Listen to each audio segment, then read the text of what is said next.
하나님 말씀 마태복음 11장 1절에서 19절까지 교독하겠습니다. 예수께서 12제자에게 명하시기를 마치시고 이에 저희 여러 동네에서 가르치시며 전도하시려고 거기를 떠나 가시니라.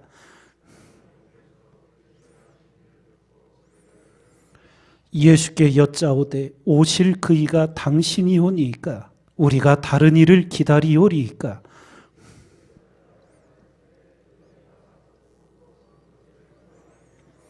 소경이 보며 안진뱅이가 걸으며 문둥이가 깨끗함을 받으며 귀머거리가 들으며 죽은 자가 살아나며 가난한 자에게 복음이 전파된다 하라.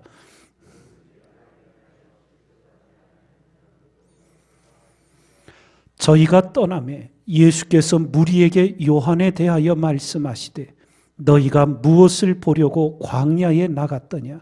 바람에 흔들리는 갈대냐?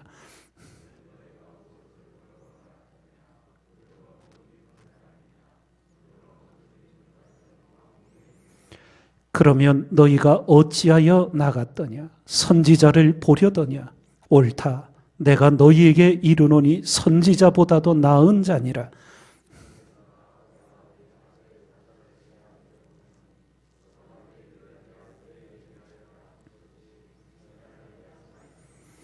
내가 진실로 너희에게 말하노니 여자가 낳은 자 중에 세례 요한보다 큰 이가 일어남이 없도다. 그러나 천국에서는 극히 작은 자라도 저보다 크니라.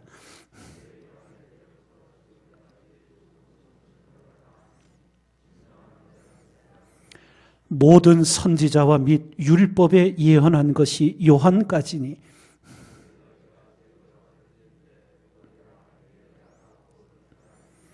귀 있는 자는 들을지어다.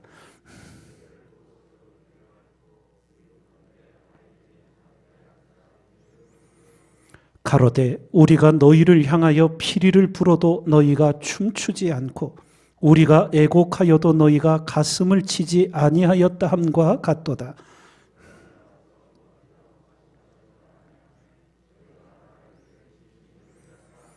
함께 읽습니다. 인자는 와서 먹고 마시매 말하기를 보라 먹기를 탐하고 포도주를 즐기는 사람이요 세리와 죄인의 친구로다 하니 지혜는 그 행한 일로 인하여 옳다함을 얻느니라. 아멘. 주님의 오심을 예비하였던 세례 요한이 옥에 갇히게 됩니다. 그때 세례 요한은 제자를 예수님께 보내서 오실 메시아 그리스도가 당신이 맞습니까? 우리가 다른 일을 기다리까? 이렇게 묻게 했습니다. 당신이 메시아라는 증거가 무엇인지 명확히 알려달라는 것이었습니다. 여기서 우리가 먼저 생각하게 되는 것은 이 세례 요한은 예수님께서 천국 복음을 전하기 시작했을 때 제자들에게 이렇게 말했지요. 보라, 세상 죄를 지고 가는 하나님의 어린 양이로다. 이미 나사렛 예수님이 메시아이심을 증거했습니다. 그런데 세례 요한조차도 옥에 갇혔을 때 물음이 일어나게 된 거예요.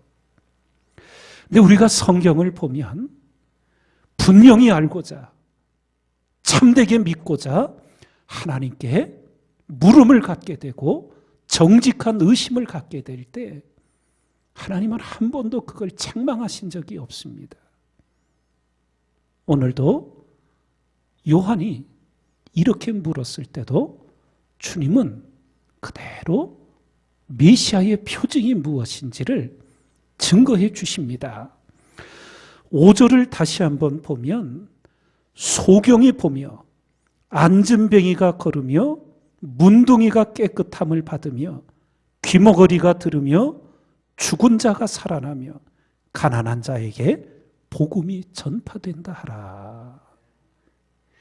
이 앞에 능력과 기적을 행하는 이 부분에는 메시아의 표징이 명료한데 우리가 주목하게 되는 말씀이 가난한 자에게 복음이 전파되는 것. 이게 메시아의 증거라는 거예요. 오늘 이것을 우리가 조금 깊이 새기고자 합니다. 예수님께서 공생에 얼마 지난 후 고향 나사렛에 가셔서 회당에 들어가신 적이 있어요. 그때 거기서 이사야서의 말씀을 읽으십니다. 그게 바로 주의 성령이 내게 임하셨으니 이는 가난한 자에게 복음을 전하게 하시려고 내게 기름을 부으사 포로된 자에게 자유를, 눈먼 자에게 다시 보게 함을, 눌린 자를 자유케 하고 주의 은혜의 해를 전파하게 하려 함이니라. 이것으로서 메시아의 사명이 뭔지, 주님의 행하실 일을 선포하시게 됩니다. 거기서 우리가 또다시 주목하게 되는 것이 그 앞부분, 주의 성령이 내게 임하셨으니 이는 가난한 자에게 복음을 전하게 하시려고 내게 기름을 부으사. 예. 하나님의 마음이 어디에 가 있는지, 하나님의 눈길이 어디를 향하고 있는지 우리는 이 말씀을 통해서 분명히 알 수 있게 됩니다. 그래서 복음을 전하는 곳, 찾아가는 사람, 예. 어떤 대상을 향하는가? 선교사님들이 복음의 불모지인 선교 지역에 가서 어디를 가장 먼저 찾아가는가? 예. 이런 것들이 이 복음서에 말하자면 구체적인 지침들이 나와 있는 거예요. 우리나라에 선교사님들이 오셨을 때에도 바로 가장 낮은 자리에 있는 분들, 하층민들, 교육의 혜택도 없고 의료의 혜택도 없고 가난하여 모든 것에서 어려움을 겪고 있는 그분들에게 먼저 가서 학교를 지어 교육을 하고 의료시설을 만들어 의료 선교사님들을 초청해서 그렇게 의술로 치료하면서 복음의 통로로 삼았던 거예요. 가난한 자에게 복음이 전하여지는 것.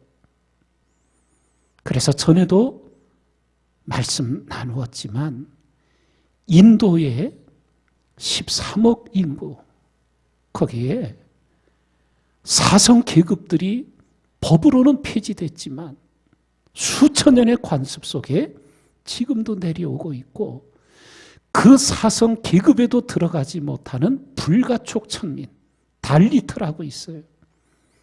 지나가다 옷깃만 그 사람들하고 스쳐도 부정해진다고. 그렇게 천대받는. 그래서 그 인도의 달리트들이 모든 험한 일들, 어려운 일들, 더러운 일들은 다 그들이 하고 있어요. 근데 인도에 간 선교사님들이 그들을 찾아가 제일 먼저 복음을 전했어요. 그래서 인도 기독교인들 7천만 명 중에 대부분이 달리트들이에요. 그래서 계급이 높은 사람들이 불평을 했대요. 달리트들이 다 교인들이 되면 이 나라 그 험하고 더러운 일들 누가 하느냐고 교회를 교묘하게 핍박을 하고 길을 막는 일들이 이제 위로부터 이제 생겨나는 거지요. 여러분과 제가 이 새벽을 깨어 사순절기를 기도하면서 우리가 그리스도인으로 평생을 하나님 앞에 살아가며 어려운 분들, 가난한 분들, 어떤 것으로도 소망을 갖지 못하는 분들, 주님의 사랑으로 우리가 먼저 관심을 갖고 또 생명의 복음을 전하는 영순위가 되는, 최우선순위가 되는 그런 모습으로 주님께 영광 돌리고 주님의 기쁨이 되는 우리 생애를 살아가야 될 줄 믿습니다. 메시아의 표징으로 가난한 자에게 복음이 전파된다 하라. 예. 이것을 우리가 깊이 우리 스스로 새겨 살아가는 것과 함께 오늘 말씀 속에 한 가지를 더 새기는 것은 세례 요한에 대해서 주님께서 말씀하시는 가운데 영적 진리를 가르쳐 주십니다. 12절을 보면 세례 요한의 때부터 지금까지 천국은 침노를 당하나니 침노하는 자는 빼앗느니라. 이런 말씀을 들려주셔요. 우리가 주님의 이 말씀을 다 이해하기는 이 땅에서 어렵습니다. 그러나 한 가지 우리가 분명하게 새길 수 있는 것은 믿음은 머리에 있는 게 아니라 행동에 있는 거지요. 그걸 표현해서 행동하는 믿음이 돼야 된다는 것. 행함이 없는 믿음은 죽은 것이라고 하듯 또 우리의 사랑이 가슴 속에만 있는 게 아니라 행동하는 사랑이 되어야 한다는 것. 이 성경 전체를 통해 우리가 분명히 알게 될 때 천국을 침노한다는 게 뭘까? 우리가 이렇게 스스로 생각해 볼 수 있는 것이 우리 사람의 본성은 내가 뭔가 열심히 하고 남다르게 행하면 내가 참 많이 했다. 이런 생각을 갖게 됩니다. 그리고는 거기에 안주하게 되는 우리 본성이 있어요. 그것을 늘 극복해내시고 어제의 열심은 어제로 끝난 거예요. 오늘 어제보다 한 걸음 더 나아간 열심으로 더 선한 그리스도인으로 더 열심을 내는 기도자로 매일매일 이만하면 됐다는 안주함을 버리고 오늘 더 좋은 신앙인으로 오늘 더 주님을 기쁘시게 하는 그리스도인으로 성장하기를 소원하고 하나님께 영광 돌리기를 소원하며 기도하고 행동하는 여러분과 제가 돼야 될 줄 믿습니다. 천국은 침노를 당하나니 침노하는 자는 빼앗느니라. 주님의 가르침을 깊이 새기며 날마다 주님 안에서 성장하고 도약하는 우리 믿음의 평생이 되기를 주님의 이름으로 축원드립니다.